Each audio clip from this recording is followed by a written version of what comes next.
Assalamualaikum warahmatullahi wabarakatuh. Sahabat sekalian, bertemu kembali dengan saya, Dr. Yan. Hari ini, seperti yang saya sampaikan kemarin, kita melanjutkan sharing terkait beberapa pertanyaan dari viewer, dari subscriber.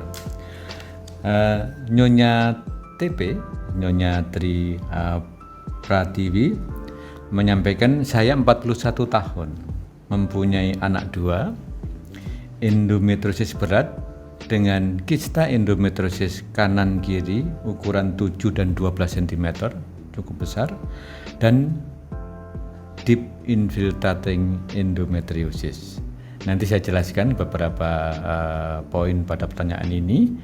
Kemudian dilakukan TAH-BSO. Juga akan saya jelaskan apa itu TAH-BSO, karena saya obesitas sudah kita bahas kemarin. Luka laparotomi baru benar-benar kering 1 bulan. Ini pertanyaan yang menarik karena satu pertanyaan banyak hal yang bisa kita ambil pelajarannya. Pertama adalah mari kita pahami apa pengertian yang baik dan tertata mengenai endometriosis. Endometriosis adalah adanya jaringan endometrium, jaringan yang biasanya luruh menjadi darah menstruasi di dalam rongga rahim, tapi tumbuhnya di luar tempat tersebut. Bisa di dalam dinding rahimnya, bisa di permukaan rahim, bisa menempel di usus, bahkan kadang-kadang ada yang menyebar tanda kutip ke umbilikus, ke pusar, kemudian ada yang tumbuhnya di indung telur menjadi suatu endometrioma. Nah, ketika kita menyebut endometriosis, itu artinya gabungan antara endometriosis interna di dalam rahim yang disebut adenomyosis dan endometriosis eksterna yang di dalam indung telur yang disebut endometrioma atau kista coklat. Sehingga kita lihat pertanyaan di bawah tadi, ada endometriosis berat dan kista endometriosis. Kista endometriosis itu disebut endometrioma atau disebut juga kista coklat, karena cairannya betul-betul mirip coklat yang kita minum, kita makan itu. Kemudian kistanya itu kanan kiri dan ukurannya 7 dan 12. Jadi bisa dibayangkan bahwa rahim normal itu hanya 7 cm panjangnya. Ini kistanya 7 cm, salah satu sisi lain 12 cm, sehingga cukup besar. Pasti seperti ini keluarnya nyeri sekali.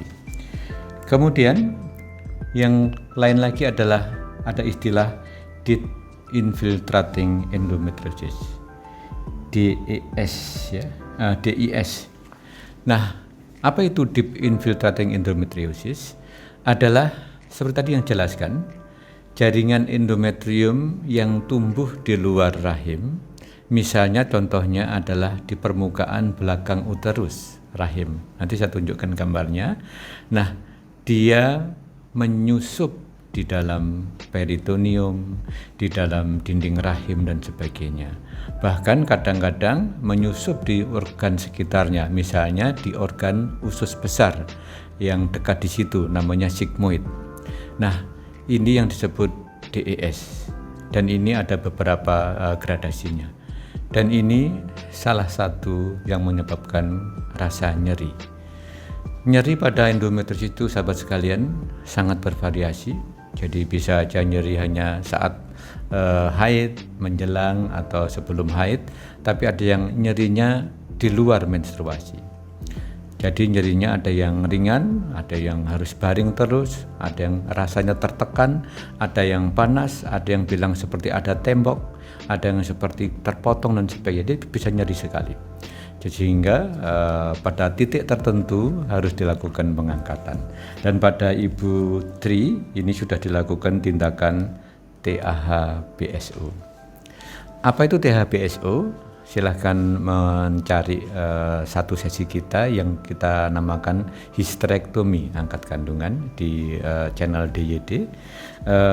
THBSU adalah singkatan total abdominal hysterectomy. BSU-nya adalah bilateral salpingo-oophorectomy. Artinya mengangkat rahim secara total, rahim dan mulut rahimnya, kemudian dengan cara laparotomi yang seperti orang melahirkan itu, jadi operasi konvensional. Yang kedua, BSO artinya kedua tuba kanan kiri sama kedua ovarium dua-duanya diambil, sehingga organ reproduksi di dalam rongga pelvis pasien yang sudah THBSU memang sudah tidak ada lagi. Tapi maaf saya melebar sedikit, beberapa pasien ada pertanyaan yang sedikit mungkin penting ya, dok, apakah setelah rahim saya diangkat nanti mempengaruhi hubungan seksual saya dengan suami dan sebagainya. Nanti mungkin kita bahas topik ini karena mungkin menjadi suatu topik yang penting untuk dipahami. Karena sebenarnya itu banyak faktor yang mempengaruhi. Bisa aja mengganggu, tapi bisa dalam keadaan tertentu tidak mengganggu. Nah, yang terakhir yang kita bahas terkait ini adalah karena obesitas, luka laparotomi baru benar-benar kering 1 bulan. Sahabat sekalian, di sesi sebelumnya kita baru membahas serial tentang obesitas. Nah, ini ada pertanyaan kaitan obesitas dengan penyembuhan luka. Sahabat sekalian, lapisan dinding perut atau lapisan rongga perut, rongga abdomen itu terdiri dari beberapa lapis. Nanti saya tunjukkan gambarnya, tapi saya jelaskan. Yang paling atas adalah kulit atau kutis. Di bawahnya ada namanya lemak subkutis. Nah, lapisan ini yang berbeda-beda antara orang yang gemuk dan orang yang kurus. Tentunya kalau orang yang gemuk, lapisan lemak subkutis ini yang tebal. Yang ketiga adalah fascia. Fascia adalah pembungkus otot. Ini lapisan dinding perut yang paling kuat, yang menahan agar dinding perut kita tidak kendor. Kemudian kalau operasi harus dijahit dengan baik, kalau tidak mungkin bisa terbuka dan sebagainya, namanya fascia. Nah, di bawah fascia ada otot. Kalau di orang umum mungkin disebutnya daging ya, tapi sebenarnya otot. Kemudian lapisan selanjutnya adalah lemak preperitoneum. Jadi sebelum lapisan terakhir ada lemak lagi. Terakhir adalah lapisan peritoneum, yaitu satu lapisan yang melapisi rongga perut, tipis sekali di situ. Nah, kenapa ini saya jelaskan? Karena penting untuk memahami kenapa pada orang yang obesitas lukanya sering lambat sembuh. Sahabat sekalian, ketika dinding perut itu normal, misalnya pada orang yang normoid, yang berat badannya ideal, maka lapisan lemak tersebut tidak terlalu tebal. Kenapa lapisan lemak tebal itu menyebabkan luka lambat sembuh atau kadang-kadang menimbulkan problem nggak sembuh-sembuh, harus dicait ulang, kadang-kadang terbuka? Karena di lapisan lemak tersebut sedikit pembuluh darahnya. Jadi ketika sedikit pembuluh darahnya, maka ketika habis dibuka dilakukan operasi, maka obat-obatan yang diberikan, nutrisi dan sebagainya, suplainya ke daerah lemak tersebut lebih atau relatif sedikit, sehingga menyebabkan penyembuhan luka bisa terhambat. Itu yang pertama.